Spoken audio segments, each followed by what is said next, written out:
Oh, hi, audience. What's up? It's Greg Sestero here to introduce you to the True Blue Riffcast, where they talk about amazing movies, bad movies, and everything in between. So you're listening to the True Blue Riffcast. Enjoy it. Thanks, Greg. This is the True Blue Riffcast, the #1 Rifftrax podcast in the world. I am Jeremy, and with me, as always, is... Hi, everybody. I'm Dave. I'm so excited to be here today. I'm going to do the whole episode in this monotone thing. I'm like Neil Breen. You should be excited today, Dave, because we are joined by a very special guest. He is a senior writer for Rifftrax. He's also written other things like 62% of The Wire, and he's the other half of Con and Seanor.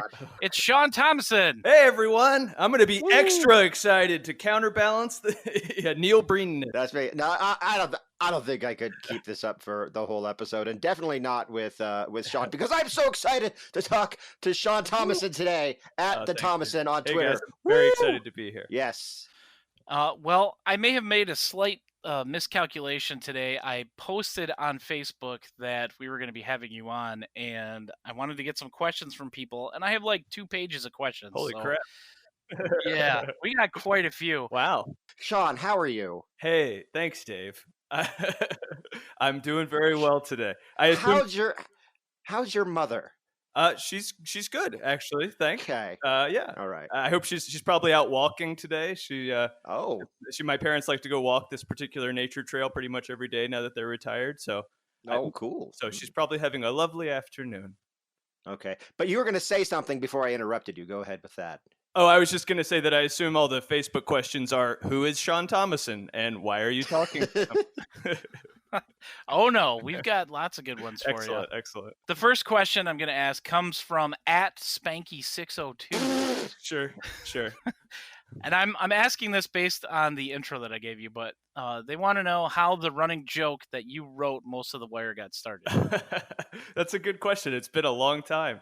It was pretty random Twitter thing, but I had never watched The Wire. Connor actually always badgered me to watch The Wire. It was always a running thing that like Connor was like, it's really good. Why won't you watch it? And I was like, to spite you, I'm not watching it because you want me to so much. But then I finally started watching the first episode, and I just tweeted some dumb joke like, The Wire, more like the why aren't there any dragons on this show?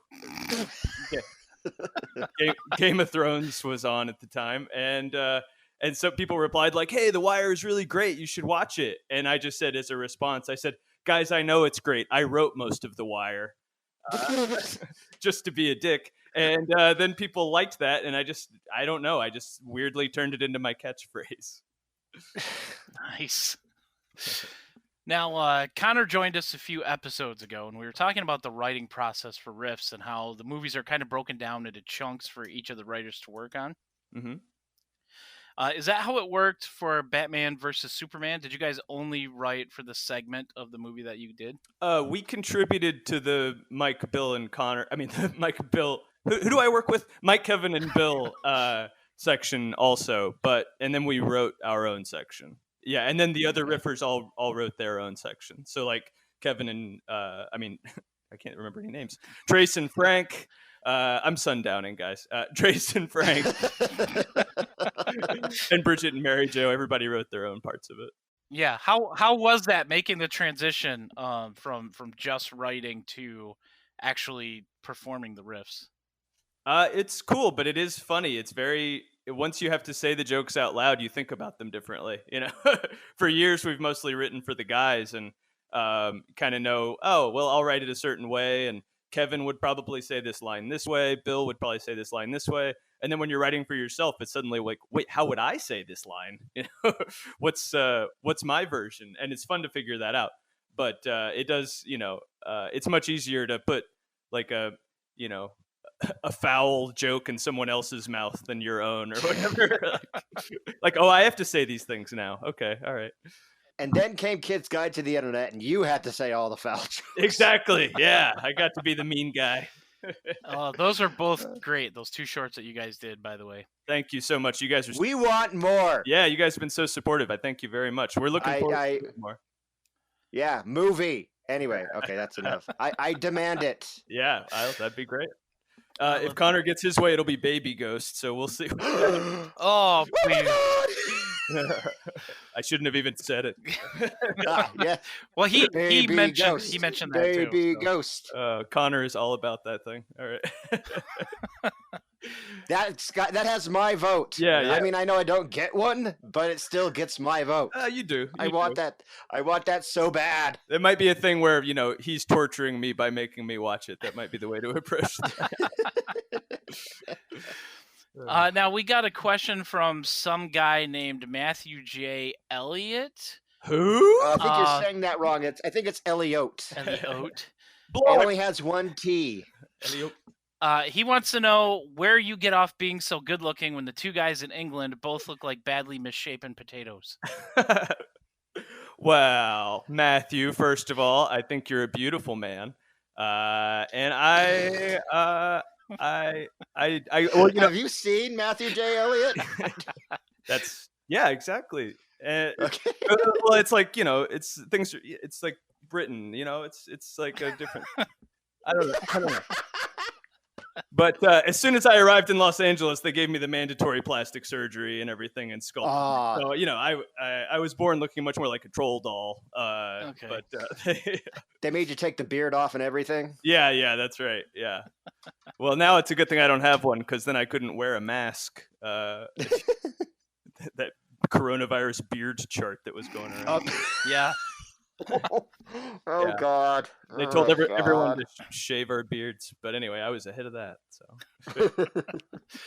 Oh man, Damien on Facebook asks, "Who is the old school gamer on the writing staff? I know damn well Kevin Murphy didn't play no Princess Tomato in the Salad Kingdom, but one of those writers knows their stuff." Yeah, somebody's bringing Maniac Mansion references, and it's definitely Connor and me both, but we have slightly different. Connor knows because Connor's dad had like a Commodore 64. Yeah. Which I did. The oldest thing I had was we did have an Atari 2600 at my house that my older sister had. But I didn't have a Commodore. So some of those, there's like a Bruce Lee game that he references that I've never played from Commodore. But it's a combo. We were both little, video game kids in the 80s. And yeah, it's definitely not Kevin. Bill knows a little bit more about games now because his kids are way into Nintendo. So Okay. I think Bill will drop a Mario Kart reference here and there. I'm like, hey, all right. Nice. Yeah. That's not something you expect from Bill Corbett. No, yeah. The curmudgeon can go for video games. And I say that with fondness. I'm an early onset curmudgeon myself, by the way. So. Same here. Just ask my wife. I'm not old. I'm only 39, you guys. Okay, so just take your So take your old guy stuff and just whatever. Anyway, I'm ending this bit. I realized there was like nowhere to go with it. So like, okay, we're chopping it off.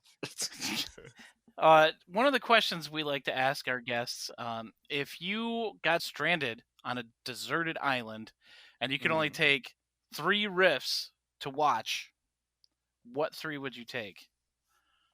All right. That's a good question. I'll do rather than do all like VODs, I'll do my favorite short, partially because it's not very short and it's long and it would help me fill time on the island, Gotcha. but I also just love it, is David and Hazel, A Story in Communication. I just love the quiet despair of that short, the Canadian bleakness of a family sort of collapsing. Meatloaf. What do you think we are, millionaires? Oh yeah. Why don't you think, you dumb broad, before wasting all our money on meatloaf? And then the son, Dad, could I speak with you, Dad? It's so like sad and hilarious at the same time. Yeah. And it's the one I don't know if you guys saw, but Kevin and Bill did like a Yeah, I've seen that. Yeah, I love where they're like where it's in black and white and they both have newspapers. I think it's Kevin that is just like constantly trying to like get up and look over at Bill, be like, no. Like, do I want to say anything? No, it goes on for like 11 minutes. Yeah. Yeah. They play it very well. They just draw out the like strained awkwardness for so long, and I'm sure it belies a deep sickness in my soul, but I really enjoy that short. Canada. What do you think we are, millionaires? We use that. I So love that. good. Such a line.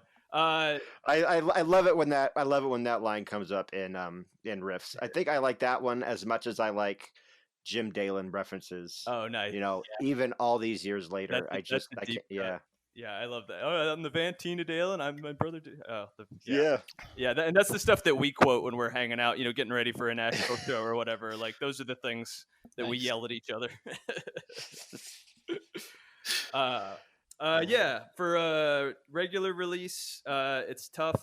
Karate Kid 3 is a favorite of mine. Nice. Again, one that I wish more people would listen to so we could reference it more. But Terry Silver, one of the best film bad guys ever. But a more recent favorite for me is Spiker. Spiker was so good. The volleyball movie. And that came out of nowhere too. It was I think it's the first sports movie you guys have done. I've been watching Rifftrax for well over a decade now, and I don't recall any sports movies. Yeah. And Spiker is just so it's genuine, but you could also tell that it's maybe corporately driven is the wrong word. No, I think that's the right word. Yeah. Soup Plantation is all over that movie, and that did not happen for free. I don't think.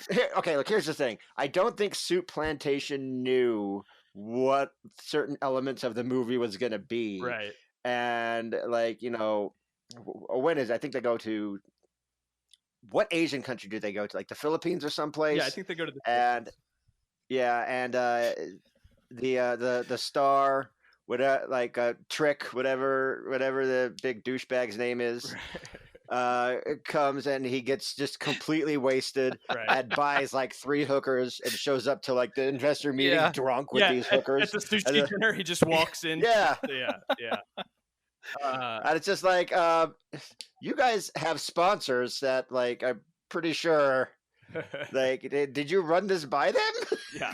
And the whole movie's about them trying to qualify for the Olympics, and there's this whole plot about espionage and sabotage and all that. But then they finally qualify, but then they don't even show the Olympics. The movie ends without them going to the Olympics. Yeah, that was our exact the movie Miracle. Yeah, exactly. I was just no. But the thing is, the minute I thought of that, the instant I thought of that, there's a joke at the end of Spiker. I think it's it has a minute and a half left, and the minute I realized that, I thought, wait. Are they going to go to the Olympics? What? Huh? So that guy who completely gave up his med school career just got kicked off. Right. Just got kicked off the team, and we're 2 minutes left and we're 2 minutes left. And the instant I thought that, Bill said, "Guys, there's a minute." He said the exact same thing that I was thinking. It's guys, we have a minute and a half left. They better get to the Olympics fast. Oh my God. I'm they damn well better. Yeah, they do a 10-second Olympic montage and then they're out. But they don't even do a montage. It just runs into a wall. Yeah, like you said, it'd be like if Miracle ended with, "Do you believe that miracles could happen later?" Do you believe in miracles that will not actually happen at the end of this movie? Yeah. I rented this Mighty Ducks VHS to watch these damn kids do a flying V, and then they don't do a flying V. Right. WTF. Yeah. That's exactly what the end of Spiker is like. I just really wanted to see them qualify, but not compete. Yeah. That's what I was here for. Nobody cares about the rest of it. That's right. Man. Yeah. Big Spiker fan. Yeah, same. I don't know if you could tell I'm a big Spiker fan. Yeah, right on. Oh, yeah. And also, Mike told me not long ago that he, for some reason, was watching volleyball on TV. And why? I don't know. Mike leaves the TV on while he writes, which is something I cannot do. And he'll be every now and then he'll be "Here's a weird commercial I just heard in the background," But but yeah, I think he was for some reason watching volleyball, and it announced somehow the movie Spiker came up, and the announcer who was a former Olympic volleyball player was "Oh man, we love that movie. We watch that movie. It's so ridiculous." But I guess what? The only people who know about Spiker besides Rifftrax fans are volleyball guys who are the only ones that watched it. But it's so good. It is. It's so great. I love it so much. If that movie played Let's just on talk about Spiker for the next 15 minutes. It's just the SpikeCast. Yeah. If it played on TBS in the afternoon in the 90s, like I think people would have watched it and it would have become one of those movies, Like Yeah. it's just light and dumb and watchable enough. yeah. Which is why I think it would help me out on a desert island, to wrap it back to the original question. There you go. Okay, now what if there was somebody that you hated that went to a desert island? What riff would you send with them? Oh, wow. Me, it would be hijacked Flight 285. Tell me more about that, Dave. What did hijack? Did hijack? No, you? the riff is great. Yeah, no, I mean, like, the riffs are always entertaining. I'm not talking about that. I get you. But but the movie, it's just like I think it's probably the most unremarkable movie Rifftrax has ever done. That's true. It's just like it has all these stars stars, quote unquote. We talked about this last week, but it's just like James Brolin can't be bothered to stand up. Yeah. Okay, yeah. He doesn't even know he's in the movie most of the time. Yeah. Ali Sheedy's there, kinda. Yeah, right. He barely gets to do anything. Yeah. Yeah, and it's weird. It's like the Hallmark Channel decided that they wanted to do 24, but they didn't want anything exciting to happen. Yeah. Yeah, it's a plane hijacking with no action, no plane crashes, no none of the stuff you would expect happens. Yeah. It's mostly just people sitting on a plane set. Yeah.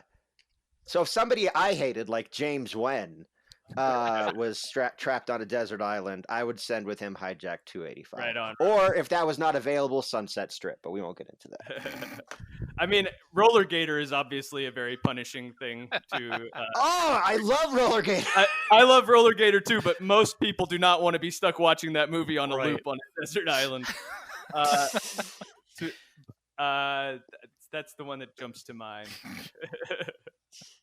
But no, I get a sick perverse enjoyment out of roller gator also. But about 30 minutes into that guitar riff noodling, I think somebody on a desert island would be looking for a palm tree to swing a rope around. Oh man, we like to have fun here. Hey, I'm here. I'm bringing the suicide jokes. Yeah. That's what happens. Sorry. Oh man. Let me pick a live show also. I do love Miami Connection and Samurai Cop. I've seen them both so many times. I think I would maybe take one, maybe Anaconda or Mothra. Oh, nice. Mothra. Don't get Dave started on Mothra. Oh dear. Well, I do love it, and it's both Anaconda and Mothra to me are pretty watchable movies. Like they're fun to watch on their own. But I also really like the riffs that we did for them. And, since we don't, unfortunately, we like those are ones where we don't have the digital rights to do the live show. But that's part of why I would choose them, because I haven't seen them as many times. Yeah. But no, I love Mothra. It's such a weirdly colorful and pleasant movie to watch, and so strange. I think Mothra is the perfect Rifftrax movie. Yeah, it was really good. It's just like Yeah, it serves up the spaces. There's enough weirdness, but it's not like other kaiju movies as much that I've seen. It's its own special, bizarre little magical bug that some girls on an island birth. I'm with you on the digital rights for Mothra, and I really hope you guys get that someday, because that was the show that I attended live in Nashville. That's right, I remember. Yeah. I only have so much of that night. It was just like one of the best experiences that was like the biggest day of the year for me in 2016. And I love that you guys released the Soapy short, because that's just like a little bit of it, because I never saw it like on the screen. And so when you guys released the Soapy short, I was just like, oh, this is that great night that I get to relive now. Right. So it's I really hope you guys were able to get the digital rights. I know it's Toho Pictures, and it's probably a big pain. Yeah, but I would love the digital rights as well. Yeah, we have the MP3 version, which is still the same script, but I really wish we did have the show. Maybe someday Toho will talk to us. Well, and watching the live shows as they were broadcast is so much fun, because then you get all that energy from the crowd. Right. And it kind of loses a little bit of that, when you do the studio versions of those, but. Totally. That's the fun part of a live show. The guys work off of the energy. There's a little interaction between them. there might be a couple mistakes here and there, but that kind of adds to the fun, you know, and improvs and stuff like that. I love doing the live shows and very excited to keep. Now, I always say that if you ever have a chance to go to a live show in Nashville or wherever, but it's mostly Nashville, but sometimes you guys do go different places. But if you ever have a chance to go to the Bell Court to see a Rifftrax live, do it. I mean, because it's just like, because I went and then I came back, and then the following Rifftrax live was what was it? It was Halloween show. It was last Halloween Carnival of Souls. Right. And I'm sitting there in the theater in Ogden, Utah, and I see the opening shot of the interior of the Bell Court, and I just get mad because just like what am I doing here? I should be there. Where it's like, this is crap. I get so mad. But it's no, guys out there, if you do get a chance to go to the Bell Court, at least once go. I've been trying to get back for, oh my gosh, it's been almost 4 years. But go, because it's such a great experience. I mean, it's really, really a great time. It's a blast, and there's just an excitement in the room. You know, the size of the theater. I feel like it's just right. Like everyone there is super excited, and the energy. I don't know. It is a great time. How was it to get up on stage during the MST3K reunion show? Oh, terrifying, but cool.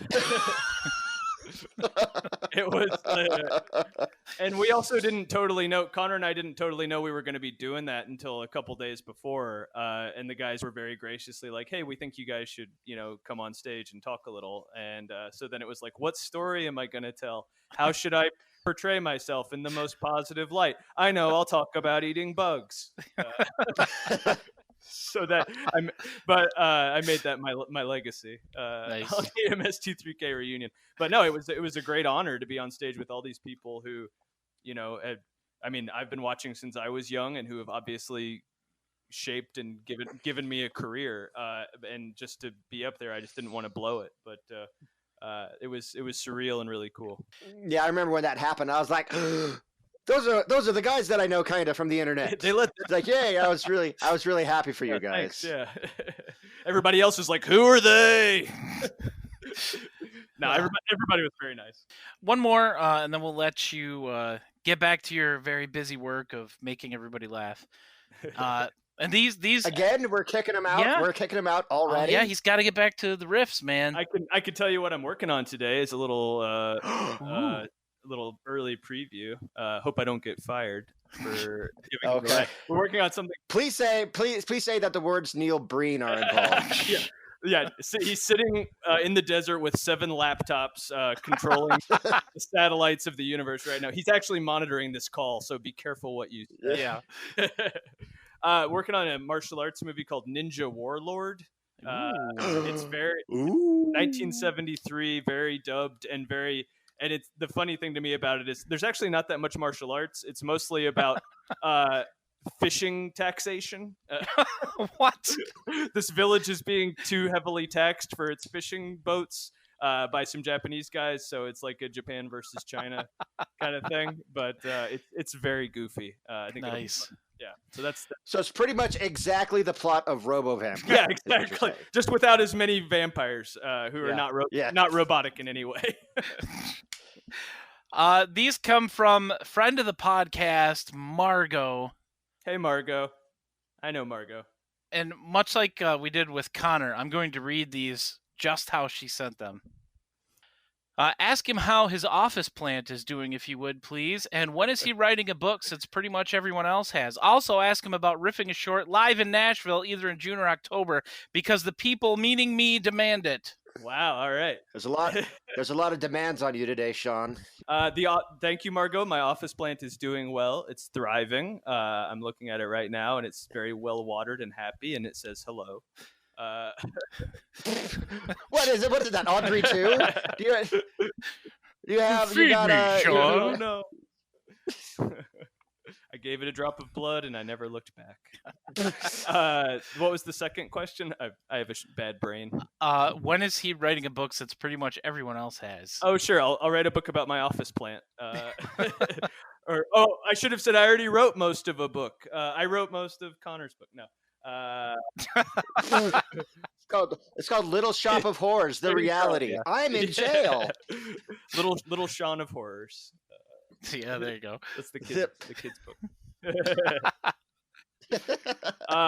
And I would love to riff in Nashville. I'm not sure if that's going to be in the cards this year, but you come to the shows and find out.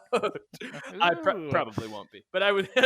Yeah. But no, it's been. I don't know. We're see what's going with me and Connor doing shorts and stuff now, and it's all kind of new, and we're kind of figuring out how to work it in to the general workflow. But I'm excited to see what happens. Well, we definitely want more. Thank you. Bouncing off of that, I really hope that there's a live show, like another shorts live show in the future where like all the teams get up on stage. It's like where it's Mike, Kevin, Bill, then Bridget and Mary Jo, and then Matthew and Ian and Janet and Cole, and now you, and just like, oh wow, Rifftrax is huge now. I mean, like you guys could do a whole show just really like could. that.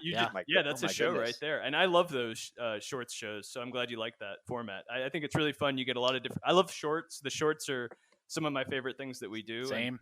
And, and just seeing a full night of them with a bunch of different performers is just always a blast. Well, it looks like that's probably it for your time with us today, Sean. Don't make me leave. Don't.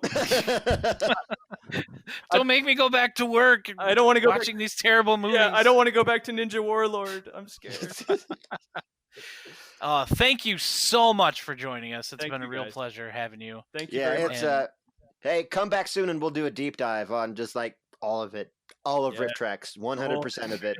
Hell yeah. Thanks, Dave. And thanks, guys. Thanks for being so supportive of me and Connor with our shorts coming out. It's nice to, when you put something out there in the world, it's nice to hear good things back. Yeah, it was really, it's so good. But again, thanks for coming on, man. We really do appreciate it.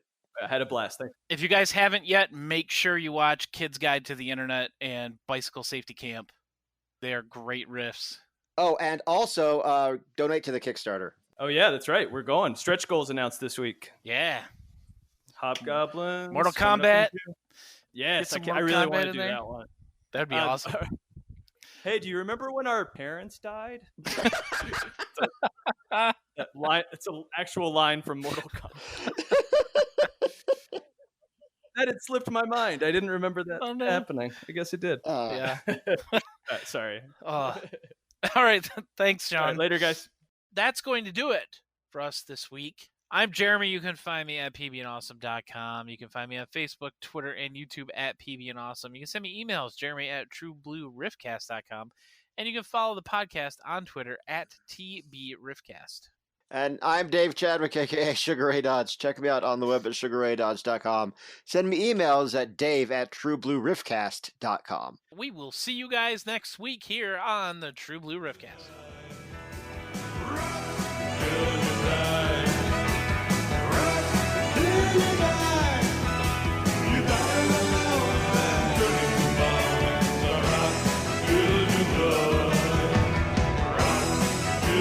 Rock,